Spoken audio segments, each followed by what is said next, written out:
Hey everybody, coming at you a little bit disheveled. I've been working some, but I kind of, as I've mentioned, have some loaner guitars for doing some research with, and I managed to get a hold of a Steinberger Spirit, which is kind of neat. This is like one of the, pretty much what I would consider, I think most people consider the first headless guitar, and I have to say that for the most part, this is not a bad design. Now, you do have to understand that as of right now, Gibson owns Steinberger. So that's a little bit of a sticky situation, because I actually believe that has made Steinberger's quality kind of dive a little bit. And I think that's the general consensus, is that Gibson has sort of run Steinberger into the ground. But regardless of that, I have one, and there are, although it is a really nice guitar, there are a couple of issues with this thing. For one, it's like these frets weren't even done. Like, I've looked at these and they don't even look beveled. It's almost like somebody just forgot to do it. They're extremely jagged down here, especially up here. They're pretty bad too. It's not terrible when playing, but I mean, they are not. They would not pass the bag test, I don't think, at all. They would lacerate like an airbag in no time at all. The tremolo. So a lot of you might see that there's a tremolo on this and think that, oh, that's like really appealing, and I admit that that is some of the appeal. However, there are a couple of things that are a little bit less to be desired about said tremolo unit. For one thing, well, one thing that's cool about it is it has this little lever back here, and you can kind of use this lever to kind of, what it is it's a trem lock. So if you push it all the way in, right, if you have it set up right and you push this all the way in, it prevents you from raising or lowering your trem. It basically makes your guitar a hardtail. And if you pull it out just a bit out of the notch, it keeps you from pulling back, but you can move forward. So it's a pretty functional trem stop as well.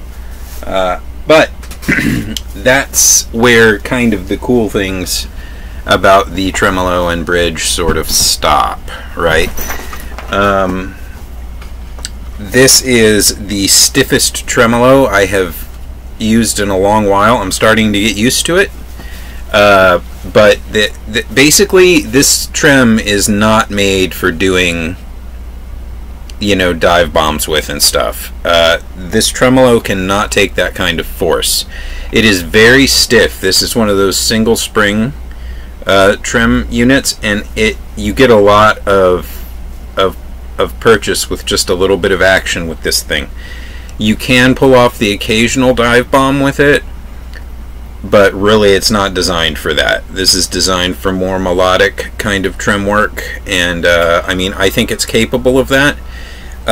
You have to also keep in mind that you know, things like springs need to be worked in and compressed, so I'm sure that this trem would really start to kind of feel better over time as you kind of used it. I'm kind of trying to sort of break it in, but I also don't want to bend my posts at all. Again, this is a loaner guitar, but the guy's trying to make it his floor model, so that's kind of the deal here. Is somebody's loaning me a lot of guitars to research, and I'm kind of setting them up as his floor models, so that people have really nice guitars to play, and then, you know, when they get in boxes, and they have to set it up probably. So the tuning things here, although I haven't run out of room on them yet, they're very hard to turn. They're so hard to turn that my finger and thumb are pretty sore from doing that. These saddle pieces here, they are very easy and not very confusing to adjust the action on. Steinberger kind of came up with a neat design there, but, and I know this sounds crazy, they're just sitting there in this tray. Okay, so that's the other reason you can't do a dive bomb. I did like a dive bomb on this thing yesterday, and I literally watched all my saddle pieces shift and my intonation was gone. So if you were going to be doing that, if you were going to be doing like some serious dive bombs on this thing, I would literally like tape this, like take a very narrow piece of tape and just tape it over the saddles so these didn't go anywhere.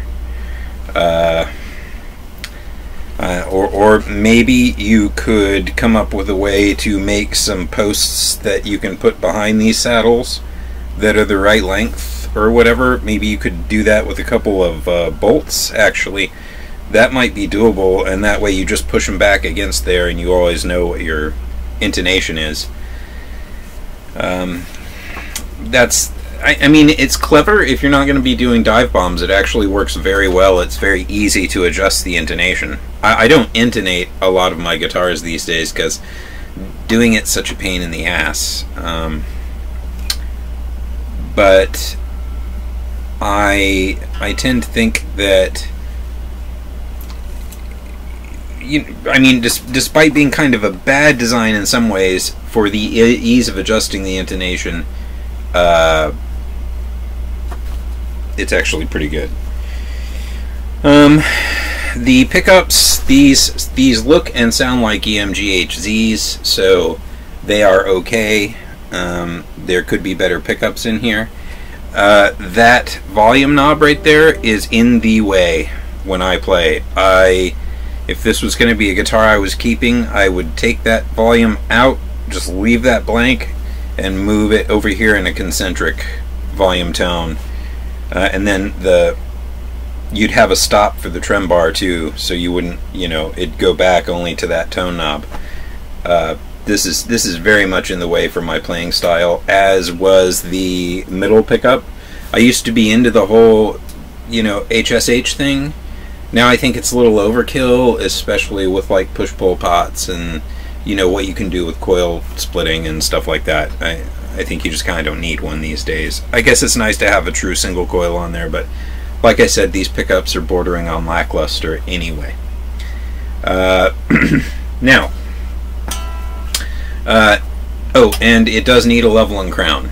Although it's not huge, terrible, it only starts to get bad around, 119, somewhere around there. So, like, I think this guitar's action is pretty low as it is, but I think it would be capable of even lower action if it had a leveling crown. And if I were going to be keeping it, I would do one. Notice this is a neck through type of situation, though, so you have to do a leveling crown with this thing all together, and that takes a little more care.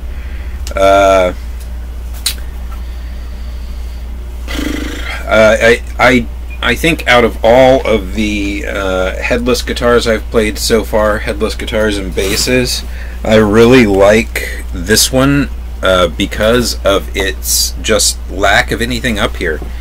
Let me make sure this thing's tuned up real quick.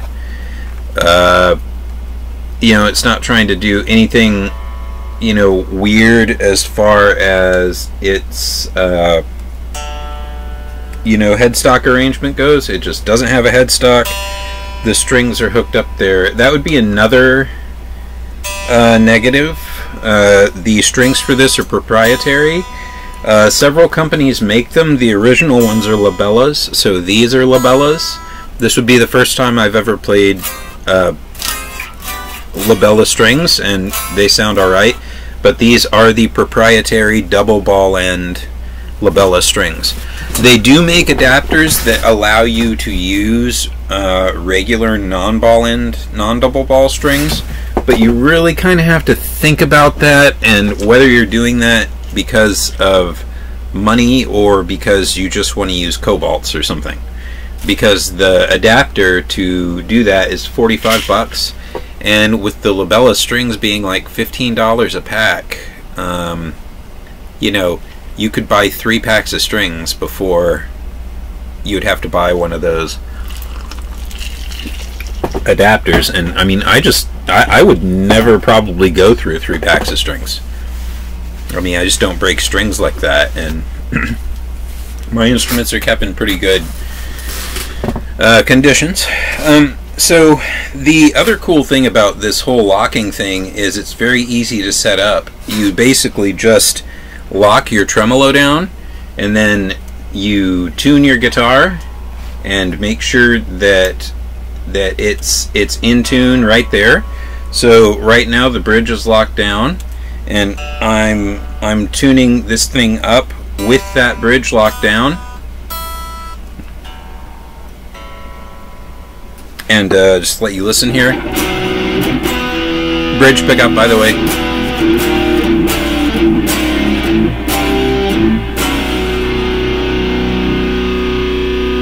Okay, now when I release this, so I just released the tremolo, and it's still perfectly in tune. Now, if it wasn't in tune, you would use the tremolo's main knob to tune the guitar up, and then you just move your little latch, you know, in and out of its knob. It's actually very convenient. But let me show you what I mean about this tremolo. My other problem with this tremolo is it's a little bit fast. If that makes any sense.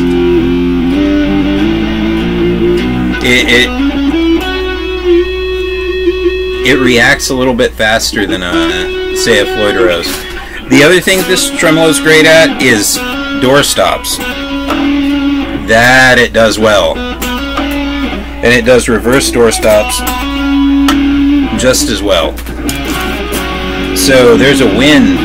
There's a win for the tremolo there, and it mostly...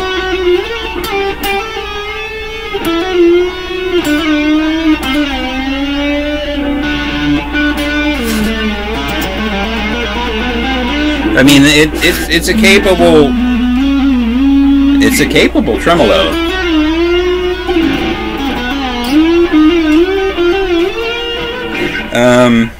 It's just not quite a Floyd Rose. And then when I'm done with my trem, I can just, you know, push my little lever back, and I'm back to hardtail, and not only am I back to hardtail, but any of the tuning problems that came from using the tremolo there usually are corrected, so it'll probably be in tune. Yeah.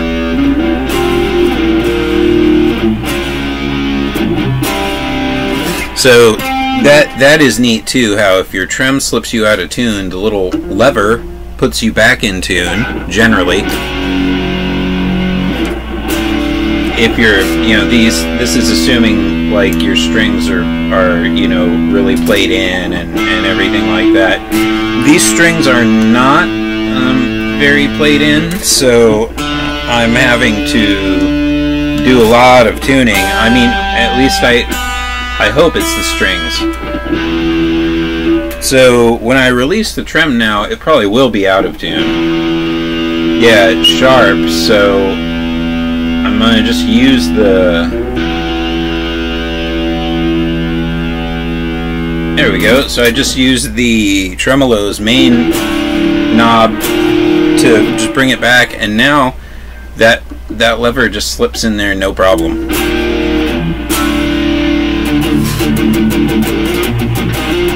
And you know, the other thing about this is this thing doesn't weigh anything, guys.